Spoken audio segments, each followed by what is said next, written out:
Sahabat Fresh Juice dimanapun Anda berada, saya Yofi dan Natasha. Sesaat lagi kita akan mendengarkan Renungan Fresh Juice Sabtu 23 Mei 2026 yang akan dibawakan oleh Romo Agus Malo CSSR dari Sumba. Selamat mendengarkan.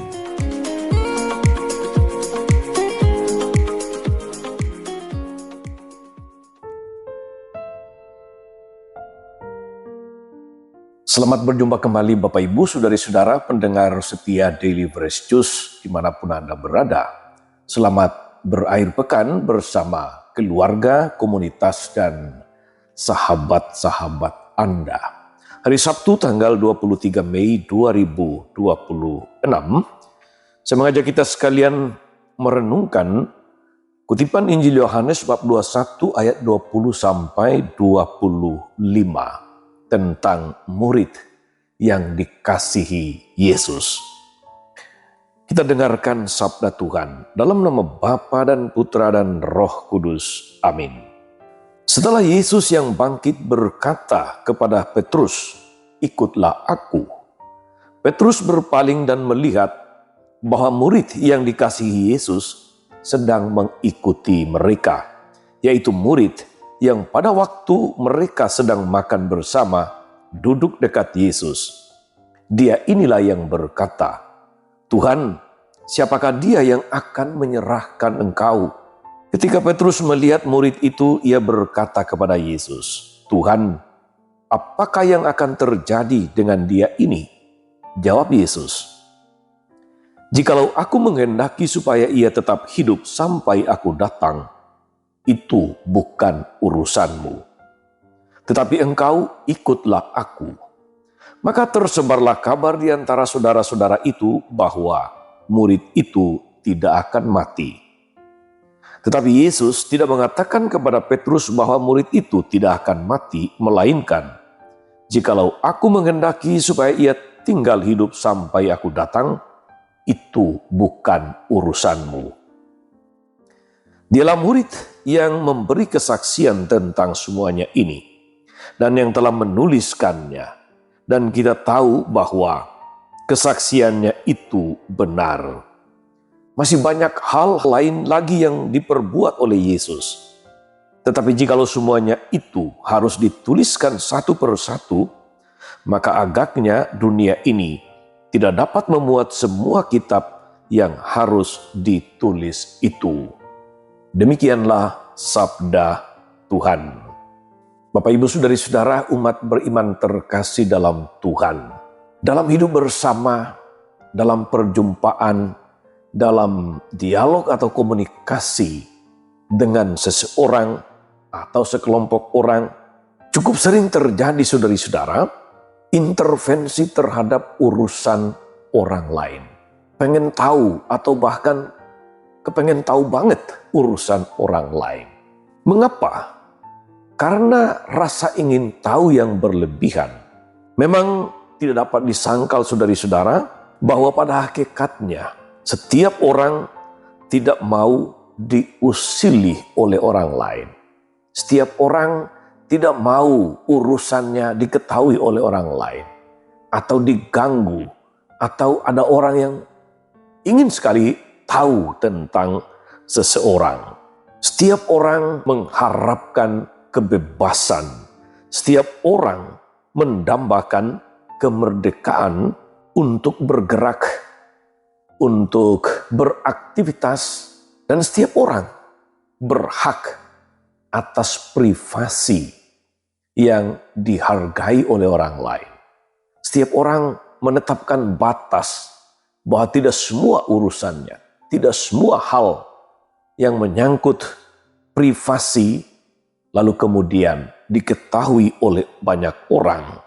Saudari dan saudara umat beriman terkasih, Petrus dalam bacaan Injil tadi sebenarnya beritikat baik ketika ia mengemukakan pertanyaan perihal nasib murid yang dikasihi Yesus. Maka dia bertanya, "Tuhan, apakah yang akan terjadi dengan dia ini?" Sangat mungkin, saudari-saudara, Petrus hanya ingin tahu Namun Yesus tahu maksud yang terkandung dalam pertanyaan Petrus. Sehingga dia langsung memberikan sebuah jawaban tegas dan jelas. Jika aku menghendaki supaya ia hidup sampai aku datang, itu bukan urusanmu. Tetapi engkau ikutlah aku. Itu bukan urusanmu. Rasa ingin tahu, kepo terhadap urusan orang lain, tentu saja saudara-saudari, karena banyak orang ingin terlibat, mau tahu urusan orang lain. Sehingga yang terjadi bukan lagi rasa nyaman, tapi orang terganggu karena ada orang lain yang mau urusi urusannya. Ingin tahu karena penasaran, ingin terlibat meskipun tidak diharapkan. Saudari-saudara umat beriman terkasih dalam Tuhan, dengan jawaban itu, Yesus mau menyadarkan Petrus untuk tidak sibuk mencari tahu tentang nasib murid yang dikasihi Yesus itu. Ia diajak oleh Yesus untuk fokus pada perkaranya sendiri, fokus pada hidupnya sendiri, fokus mengikuti Tuhan. Saudari-saudara umat beriman terkasih, barangkali kita bermaksud baik ketika kita bertanya tentang sesuatu, tetapi kita juga harus menghargai privasi orang lain. Sebab tidak semua orang senang bila ditanya, bila urusannya dicampuri, bila privasinya dilanggar. Ada orang yang tidak suka ditanya soal usianya. Ada orang yang tidak senang kalau ditanya statusnya. Ada yang tidak senang kalau ditanya tentang pekerjaannya, apalagi gajinya, dan sebagainya. Ada orang yang tidak senang kalau kemudian ditanya tentang hubungan khususnya, tentang masalah pribadinya. Andai kata kita sudah tahu karakter orang yang seperti itu, saudari-saudara, maka tidak perlu kita bertanya, tidak perlu kita mencari tahu, tidak perlu kita kepo, apalagi kepo banget dengan urusan orang lain.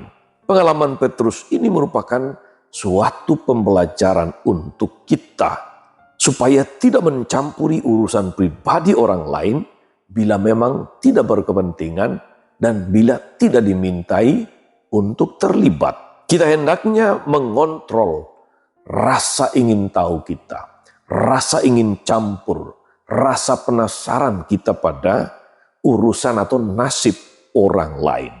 Sebab belum tentu kita mendapatkan jawaban yang menyenangkan. Belum tentu kita mendapatkan penerimaan. Sangat mungkin orang malah tersinggung. Orang merasa tidak nyaman.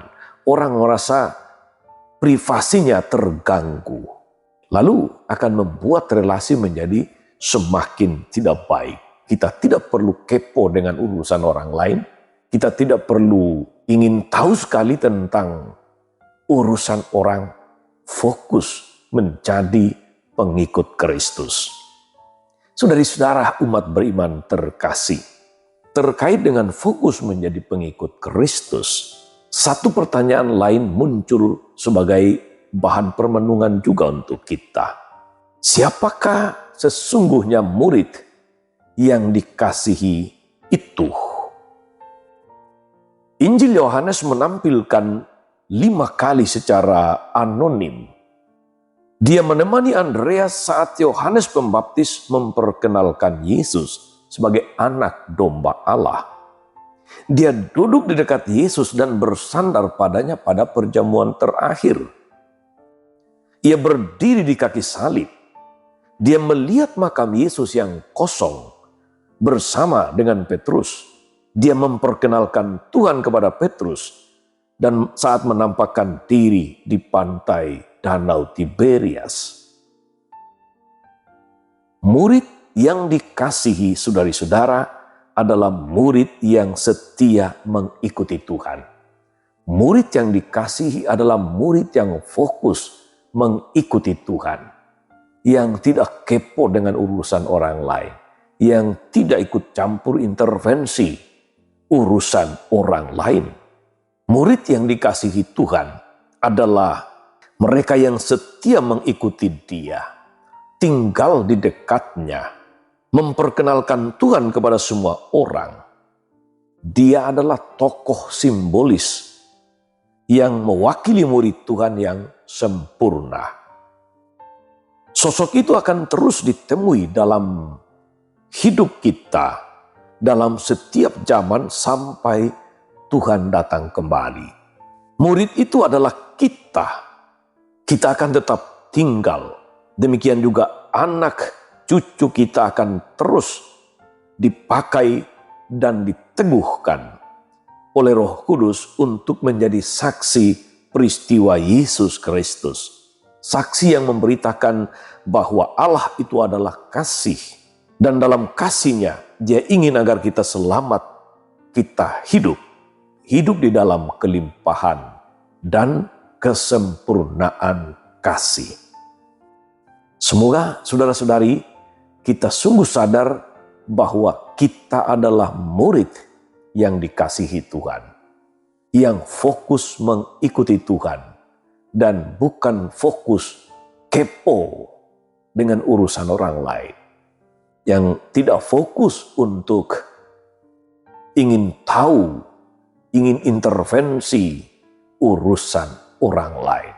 Mari saudara-saudari, kita fokus mengikuti Kristus sebagai murid-murid yang dikasihinya. Tuhan Yesus memberkati.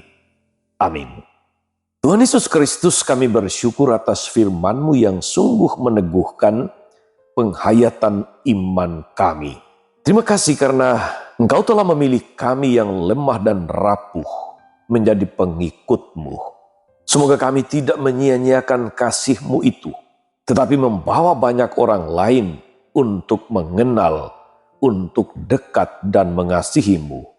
Semoga kami fokus mengikuti Engkau, dan dengan cara demikian kami memberikan kesaksian hidup yang baik, yang benar, dan bukan mengganggu orang lain dengan rasa ingin tahu kami yang berlebihan, dengan turut campur dalam urusan-urusan orang yang bukan urusan kami, yang justru mengganggu relasi perjumpaan. Terpujilah Engkau Tuhan sepanjang segala masa. Amin. Saudari-saudara sekalian, berkat Allah turun atas saudari-saudara, atas mereka yang kita doakan atau kita janjikan doa. Mereka yang sakit dan menderita segala rencana, karya dan pelayanan hari ini, Bapa dan Putra dan Roh Kudus. Amin. Tetap sehat, teruslah menjadi berkat. Sahabat Fresh Juice, kita baru saja mendengarkan Fresh Juice hari ini. Terima kasih kepada Romo Agus untuk renungannya.